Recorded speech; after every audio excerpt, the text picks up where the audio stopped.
Изјавата на претседателката на Врховниот суд Лидија Неделкова дека не верува од и актуелниот претседател на Кривичниот суд Владимир Панчевски треба да добие уште една шанса. За директорката на Академијата на суди и обвинители Анета Арнудова е нова реторика во судскиот изборен процес, пресликан од политичкиот. Судиите да дадат отчет за сработеното, а не да го користат медиумот за себе промоција. Сличен е ставот на Арнудова и за ситуацијата во Скопска единица, откако двајца претседателски кандидати си разменија кривични пријави, а десетина судии преку писмо го обвинија актуелниот претседател за злоупотреба на функцијата.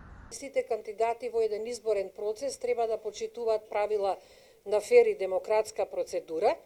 Секако и судиите имаат право на слобода на говор и слобода на изразување согласно Европската конвенција, меѓутоа сите треба да внимаваме во своите изјави да не го нарушуваме принципот на независност и непристрасност на судството и на одвивање на фер и демократска процедура во изборниот процес. А токму принципите за кои зборува Арнудова се дел од етичкиот кодекс кој денеска го промовираа Сдруженијето на судии и Академијата на судии и јавни обвинители. Иако кодексот е донесен пред 2 години, сепак не може да се применува бидејќи се уште нема формирано советодавно тело кое на доврлив начин ќе ги советува судиите кои се огрешиле од кодексот. Препораката стигна од Греко, а искуства разменуваа првите луѓе на комисиите кои веќе функционираат во Хрватска и Словенија. У раду етичкog комитета о никаквој дисциплинској одговорности. Во етичкиот комитет не се работи за никаква дисциплинска одговорност, туку дека се донесуваат насоки и препораки кои што може да им помогнат на работата на судиите во донесувањето на одлуките.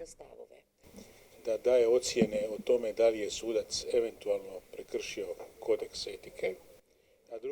Тоа е да дава оценки дали судијата го прекршил кодексот за етика, а другата функција му е да го оцени судот. Одлуката нема негативни последици за судијата, туку порака што е примарно, а што не. Нема дисциплинска, туку морална одговорност.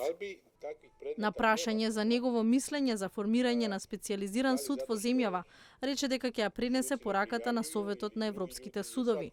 А тоа е дека не се препорачуваат специјални судови, но дека за поздравување е воведување на специјални судии во постоечкиот судски состав.